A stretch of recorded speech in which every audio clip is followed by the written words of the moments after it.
Palabras de alegría y esperanza. Es el domingo 33 del tiempo ordinario del año C y las lecturas de Lucas 21, 5, 19.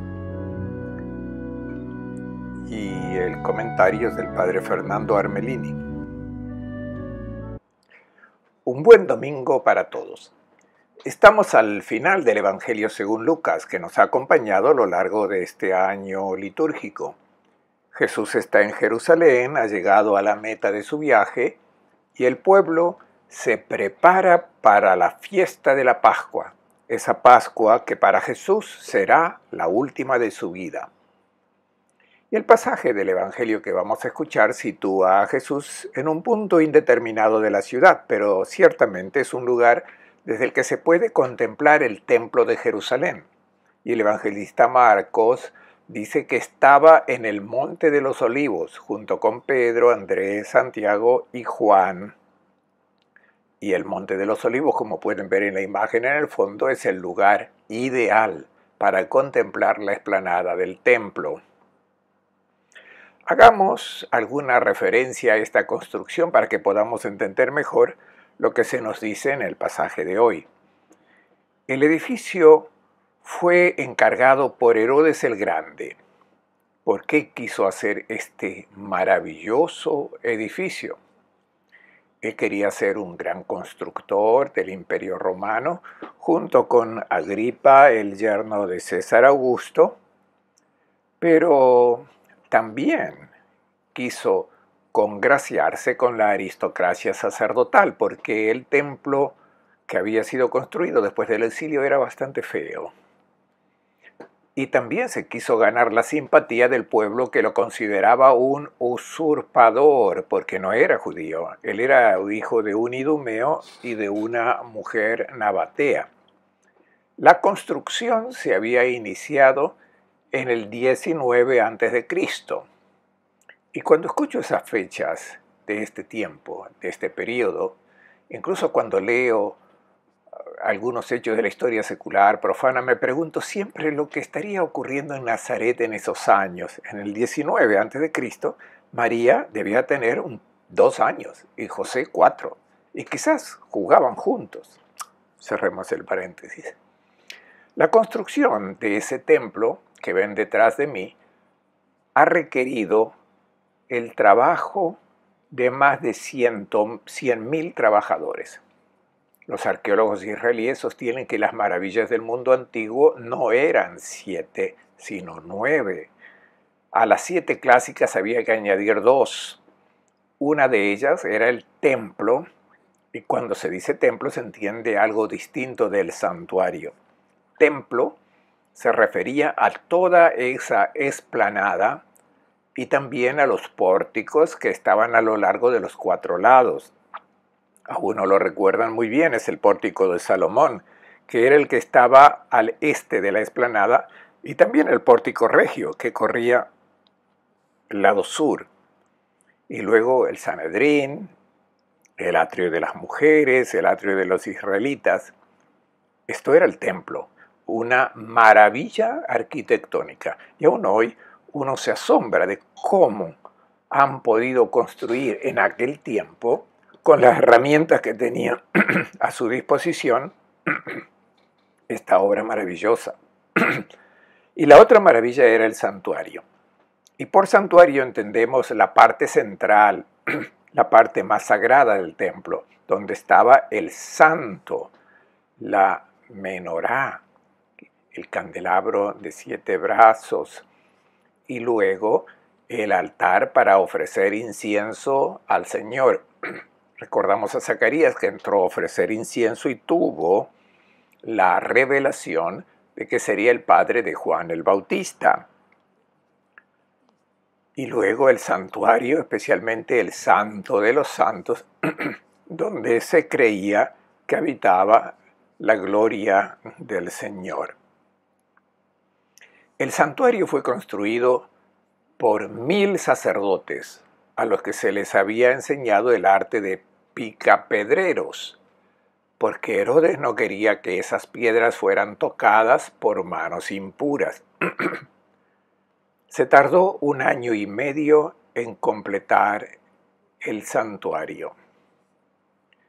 Luego recordamos además dos lugares muy importantes en esta reconstrucción del templo: la basílica o el pórtico regio, que ya he mencionado y que tenía 185 metros de longitud en dos plantas, y en cada uno de estos dos pisos había 4 filas de columnas, 40 columnas cada fila, y una columna, cada una tenía 10 metros de altura, más un capitel corintio de 1,80 m. Imaginen la maravilla de ese pórtico regio. En la planta baja estaba el mercado de corderos, de palomas, ese mercado de donde Jesús echó fuera a los vendedores. Menciono finalmente la puerta dorada, la puerta hermosa, la puerta de Nicanor, puerta dorada porque estaba toda cubierta de oro. Era una exageración. El historiador Flavio Josefo dice que el grosor del oro era el de una moneda. Debemos recordar que la contemplación de esta maravilla del templo estaba acompañada de la música que se realizaba allí, el canto de los levitas.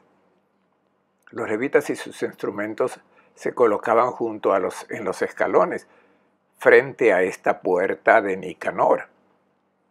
La puerta que separaba el atrio de las mujeres del atrio de los israelitas, donde estaba el altar, donde se ofrecían holocaustos y sacrificios. En tiempos de Jesús se decía que quien no había visto la esplendente Jerusalén no ha visto la belleza. Quien no ha visto el santuario donde habita el Señor no ha visto la magnificencia. Y de hecho el deseo de todo israelita era contemplar, al menos una vez en su vida, este maravilloso edificio para ir a ver el rostro del Señor. ¿Cuándo podré ver el rostro del Señor?, decía el Salmo 42. Dice aquel levita que había sido desterrado hasta las urgentes del Jordán. Decía que Jesús estaba con un grupo de personas contemplando esta construcción y alguien le dijo: mira, Jesús, qué maravilla. Escuchemos la reacción de Jesús. A algunos que elogiaban las hermosas piedras del templo y la belleza de su ornamentación, les dijo: llegará un día en que todo lo que ustedes contemplan será derribado sin dejar piedra sobre piedra. Le preguntaron: Maestro, ¿cuándo sucederá eso? ¿Y cuál es la señal de que está para suceder? La afirmación hecha por Jesús debe haber no solo sorprendido y asombrado a todos los presentes, sino que también debió de escandalizarlos. El santuario en el que residía la gloria del Señor era considerado por todos como indestructible e inconmovible. ¿Cómo podía Jesús afirmar que no quedaría piedra sobre piedra del templo? ¿Será quizás que el Señor no sea capaz de proteger su propia morada? Jesús habría querido evitar esta catástrofe por todos los medios. Recordemos que lloró sobre la ciudad de Jerusalén y que había rechazado su evangelio y que por lo tanto tendría un final dramático. Jesús había hecho su propuesta de un mundo nuevo, un mundo de hermandad, de compartir, de servicio mutuo, y los que no aceptan su propuesta y quieren perpetuar el mundo viejo, el de la competición, donde el más fuerte subyuga al más débil, los que quieren permanecer en este viejo mundo solo pueden decretar su propia ruina. Y efectivamente la catástrofe llegó 40 años después, cuando el ejército de Tito rodeó y luego destruyó esta ciudad con su templo. Al fondo ven el famoso relieve del Arco de Tito en Roma, donde están los soldados que llevaban el triunfo, el mobiliario del templo y el candelabro de 7 brazos, la menorá. Los presentes se asombraron por lo que dijo Jesús y le preguntan cuándo sucederán estas cosas. Jesús no responde porque no sabe cuándo sucederá, pero él se preocupa por indicar a los discípulos cómo deberán situarse ante este acontecimiento dramático. Y cuando Lucas escribe su evangelio, del templo ya no quedaba piedra sobre piedra, ya había sido destruido. Entonces, ¿cómo interpretar este hecho? ¿Qué lecciones debían extraer los cristianos de este drama? Los que se acercaban al templo lo hacían para ofrecer sacrificios, para pedir bendiciones y favores al Señor. Jesús quería que no quedara piedra sobre piedra de esta forma de relacionarse con Dios. Quería que se borrara para siempre del corazón de los hombres esa imagen de Dios adorado en el templo, del Dios que concede sus favores a los que le ofrecen algo, sacrificio, buenas obras, canciones, oraciones, y niega estos beneficios a los que no se someten a Él.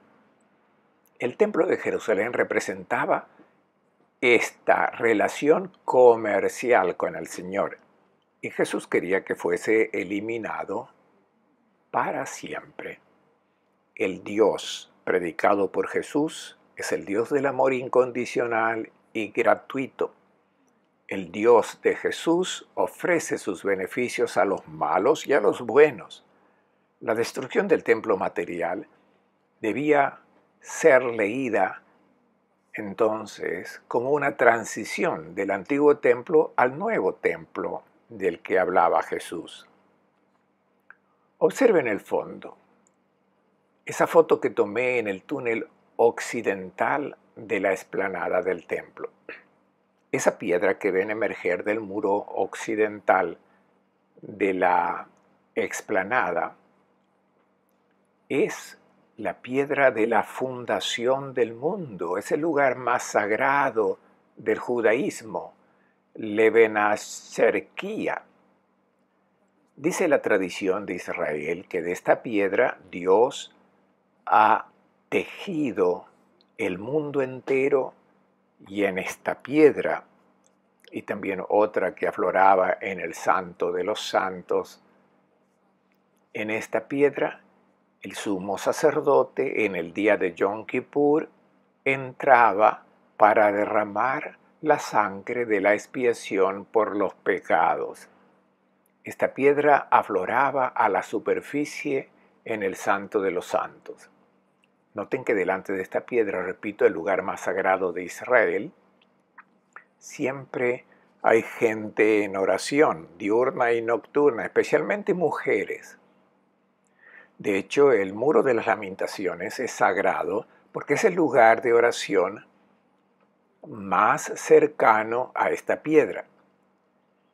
El templo material que tenía esta piedra en su centro se ha derrumbado. ¿Y qué puede significar este acontecimiento para un cristiano? Significa que esta piedra ha dado paso a otra piedra, la que Dios ha colocado en la Pascua, la piedra angular de un nuevo templo, un templo no material, sino de piedras vivas, de quienes unen su vida de amor a la de Cristo. Y desde este templo ascienden al cielo los únicos sacrificios agradables a Dios, que son las obras de amor. Esta es la lectura que Lucas quiere que sus comunidades hagan de la destrucción del templo de Jerusalén. Entonces, ¿cómo vivir este momento de paso del antiguo templo al nuevo templo? Jesús da dos indicaciones. Escuchemos la primera. Respondió: cuidado de que no se dejen engañar, porque muchos se presentarán en mi nombre diciendo: yo soy. Ha llegado la hora. No vayan tras ellos, ya que todos esperan y desean el nacimiento de un mundo nuevo, de un hombre nuevo. Jesús dice que existe el peligro de ser engañado por falsos mesías. Se presentarán en su nombre, es decir, como Salvador, como ungido del Señor, o sea, como divinos. Emplearán la expresión yo soy, que es una exclamación que en el Evangelio recuerda el nombre de Dios. Estén en guardia, dice Jesús, no vayan detrás de ellos. Esta es una recomendación muy actual, incluso hoy. Hemos tenido experiencias recientes de ideologías y partidos políticos que se han presentado anunciando el advenimiento del nuevo mundo, del hombre nuevo. Se han presentado como salvadores del mundo, pero acabaron resultando diabólicos. Y los que los siguieron se han convertido en cómplices de proyectos inhumanos. También debemos tener cuidado con otros mesianismos, el de la ciencia y de la tecnología, que han impregnado todos los aspectos de nuestra vida. Cuando predican que hay que hacer todo lo que se puede hacer, se vuelven contra el hombre. Cuidado también de no confundir el nuevo mundo con la última novedad, con la última moda que proponen los que hoy consiguen captar la atención del público en las redes sociales y hacerla pasar por buena, aunque la moral sea contraria al Evangelio. Tengan cuidado, dice Jesús, porque los engañan. Dirán que ha llegado el tiempo. Y aquí el término griego que se emplea no es cronos, que indica el tiempo del calendario, sino kairos. Te dirán que es el buen momento, el momento propicio para cambiar las cosas. Vendrán los que dirán: los tiempos han cambiado, una cierta moral, ciertos valores, son legados del pasado que hay que olvidar, cosas de la Edad Media. Tengan cuidado, dice Jesús, no se dejen encantar con propuestas contrarias a mi evangelio, porque los engañan. Escuchemos ahora la segunda indicación sobre lo que hay que hacer que Él nos da. Cuando oigan hablar de guerras y revoluciones, no se asusten. Primero ha de suceder todo eso, pero el fin no llega enseguida. Entonces les dijo: se alzará pueblo contra pueblo, reino contra reino. Habrá grandes terremotos. En diversas regiones habrá hambres y pestes. Y en el cielo señales grandes y terribles. En este punto, para comunicar su mensaje, Jesús recurre al lenguaje apocalíptico.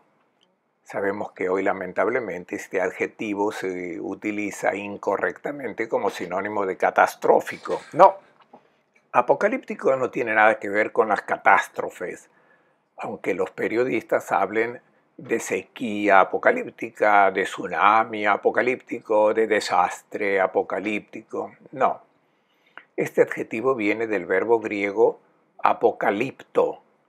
Apo significa alejamiento y calipto, ocultar. Por lo tanto, es el alejamiento de lo que oculta, de lo que se vela, de lo que impide ver las cosas. Jesús lo emplea precisamente en este sentido. No quiere asustarnos, sino animarnos, porque esto es lo que querían los apocalípticos. Jesús quiere quitar el velo que nos impide ver nuestra historia, lo que ocurre en nuestro mundo. y verlo con los ojos de Dios. De hecho, habla de guerras, de revoluciones, de terremotos, de hambre y peste, hechos aterradores para nada de nuevo. Es lo que siempre hemos visto en nuestro mundo y lo que está ocurriendo incluso hoy ante nuestros ojos. El reto es cómo leer estos acontecimientos. Y hay dos formas de ver estas realidades. La primera es el desánimo ante algo que es ineludible y se dice, no hay nada que hacer. Hay que bajar los brazos y resignarse porque siempre será así. No podemos hacer nada al respecto. Nada cambiará en nuestro mundo. Estas cosas siempre ocurrirán y siempre seguirá así. Y el nuevo mundo anunciado por Jesús será una utopía y nos da lástima. Si el maligno puede convencernos de que el nuevo mundo que inició Jesús nunca se realizará, el maligno ha ganado. Y eso es lo que Jesús quiere evitar. Quiere hacernos ver cómo son las cosas según la mirada de Dios en los planes de Dios. De hecho, los autores apocalípticos de la época de Jesús invitaban a leer de forma diferente las situaciones dolorosas de la humanidad, no como dolores que preludian la muerte, sino como los dolores de parto, como las señales de que un mundo nuevo estaba a punto de nacer y por lo tanto era la invitación a la valentía, al compromiso en la realización del plan de Dios. Esta es la visión en la que Jesús quiere involucrar a sus discípulos. Quiere decirnos que el nuevo mundo está a las puertas. Es inminente la transición entre las dos épocas de la historia, entre el viejo mundo y el mundo nuevo. De hecho, unos versículos más adelante, pero que no se leen en el pasaje de hoy, Jesús recomendará: cuando estas cosas comiencen a suceder, levanten la cabeza, porque su liberación está al alcance de la mano. Ahora la pregunta: ¿se resignará el mundo antiguo a desaparecer o luchará amargamente para sobrevivir? ¿Perseguirá a los que se esfuerzan por quitarlo de en medio, por eliminarlo? Escuchemos lo que dice Jesús. Pero antes de todo eso, los detendrán, los perseguirán, los llevarán a las sinagogas y las cárceles, los conducirán ante reyes y magistrados a causa de mi nombre, y así tendrán la oportunidad de dar testimonio de mí. Háganse el propósito de no preparar su defensa.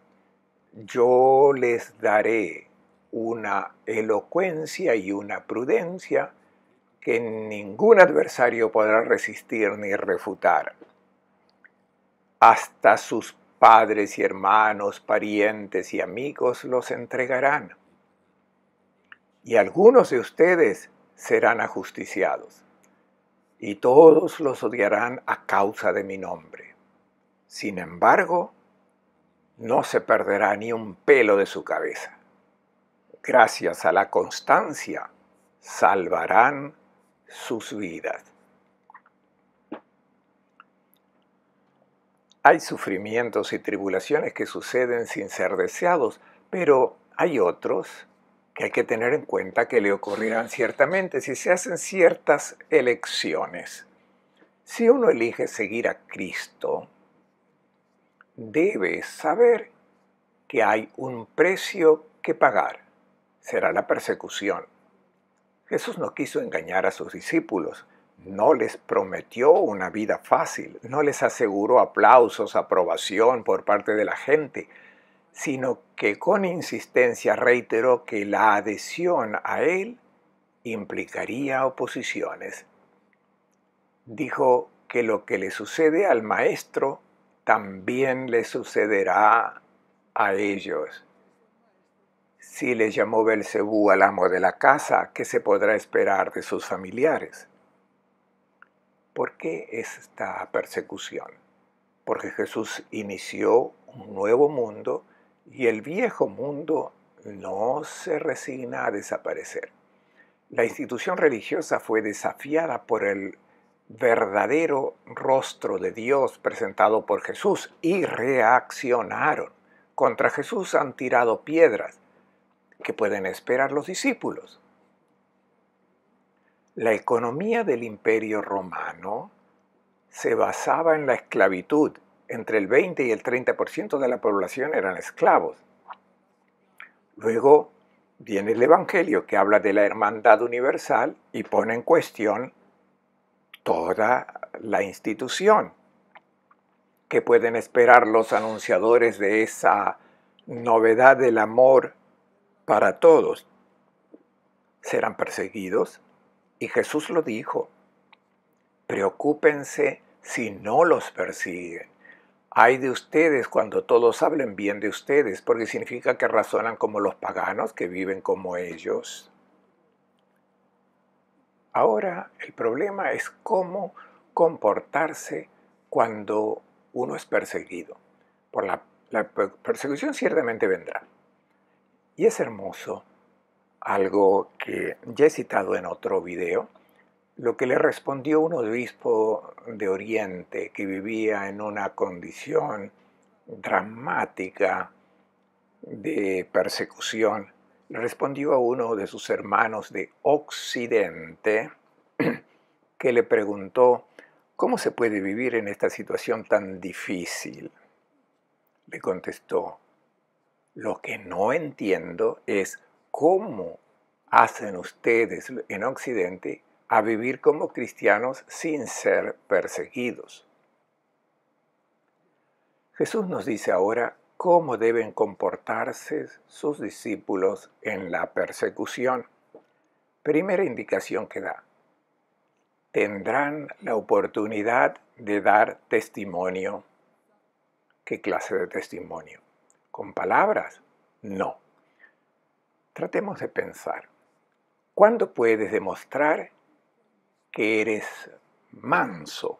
Ciertamente no cuando estás tumbado en el sofá y disfrutas de una pieza de música clásica ahí en solitario. Ese no es el momento en que puedas dar testimonio de tu mansedumbre. Tendrás la oportunidad de demostrarla cuando alguien te ofende en la calle y no reaccionas con otra ofensa. ¿Cuándo puedes demostrar que eres una persona generosa? Tu testimonio de generosidad será cuando ayudes a un necesitado. ¿Cuándo podrás testimoniar inequívocamente que eres un discípulo de Cristo?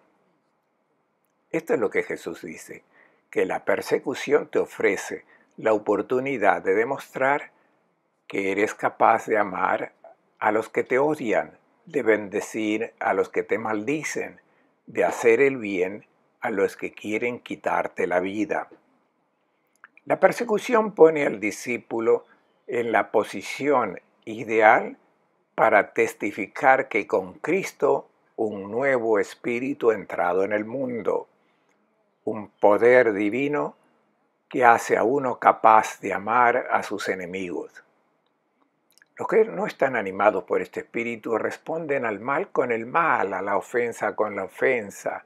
Recordemos a Lamec, que reaccionaba al mal con la represalia, era capaz de matar a uno si lo provocaba. Luego se llegó a una manera más humana de hacer justicia, con la ley del ojo por ojo, diente por diente. Pero esta no era todavía la nueva justicia traída por Jesús. Así, si alguien te abofetea en la mejilla derecha, ofrece la otra. Si te roban tu capa, ofrece también la túnica. Si te obligan a ir 1 kilómetro, camina 2. Si esto ocurre, estamos ante una prueba irrefutable de que un nuevo mundo ha comenzado. Esto es lo que Jesús dice. En la persecución, mis discípulos no deben perder la oportunidad de dar este testimonio del más alto amor, el amor al enemigo. Luego, háganse el propósito de no preparar su defensa. Yo les daré una elocuencia y una prudencia que ningún adversario podrá resistir ni refutar. ¿Por qué no deben preparar su defensa? Porque estarían tentados de prepararla según los criterios de este mundo. No se pongan al mismo nivel de sus agresores, deben dejarse guiar en todo momento por el amor, por la voz del Espíritu. Entonces las tuyas deben ser siempre palabras no sugeridas por el orgullo, por la voluntad de prevalecer, por la venganza, sino solo palabras de amor, de paz, de esperanza. La agresividad arruinaría todo. El otro debe entender que lo amas, no que quieres vencerlo. Tus perseguidores deben convencerse de que tu fuerza radica en tu fragilidad, en tu debilidad según los criterios del mundo. Luego tengan en cuenta que no son lobos, son corderos entre lobos. No se pongan la piel del lobo. No son lobos. Compórtense siempre como por corderos. Hasta sus padres y hermanos, parientes y amigos los entregarán. Aquí el evangelista se refiere a una ley prevista en el capítulo 13 del Deuteronomio, donde se dice que cuando uno abandona la fe y se convierte en idólatra, los familiares están autorizados y aún bendecidos si lo matan. Por supuesto, esto no ocurría materialmente, pero es para decir lo grave que era esta elección de abandonar a Dios y convertirse en un idólatra. Jesús dice: mis discípulos se encontrarán también en esta condición de estar aislados de sus propias familias, de ser considerados por la gente como despreciados porque han abandonado la verdadera fe. Cuando en Israel una persona era aislada de su propia familia, perdía el derecho a la sucesión, el derecho a la herencia. Jesús dice: tengan en cuenta todo esto si quieren ser mis discípulos. Luego, y todos los odiarán a causa de mi nombre. Esto también es válido hoy. Si predicas el Evangelio, sorprenderás a la gente porque siguen otra lógica, otros criterios morales. Si te enfrentas a alguien que acumula riquezas y le haces comprender que es un tonto, te odiará. Si le dices al disoluto que se está deshumanizando, te aborrecerá. Si denuncias las mentiras e injusticia que hay detrás de los poderes fuertes, a los lobos de las armas, si alzas demasiado la voz, lo pagarás.